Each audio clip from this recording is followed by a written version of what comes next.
Ano mang narating mo na inilayo ka sa mga magulang mo, kabiguan yon at hindi katagumpayan. Ano mang nakamit mo sa buhay na naging kapalit relasyon mo sa iyong mga magulang, pinakapangit na nakamit mo sa buhay mo. At anumang naabot mo sa buhay na nagpatigas ng puso mo para sa iyong mga magulang, mauuwi rin lahat sa wala.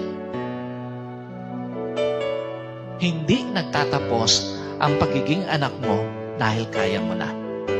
Lahat ng makakamit mo, lahat ng mararating mo, lahat ng maaabot mo na ang kapalit ay ang relasyon mo sa iyong magulang, ang kapalit, ang mabuting pakikitungo mo sa iyong magulang, mauuwi lahat sa wala. Another thing, hindi nagtatapos ang pagiging anak dahil may pamilya ka na. Tandaan niyo po, sa lahat ng mga anak, hindi ko mo nagkapamilya ka, tapos na pagiging anak mo.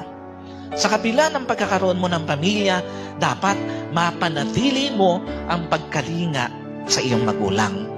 At tandaan mo, bilang anak, ang pagkalinga sa mga magulang mo, hindi nagtatapos sa pera o material na bagay.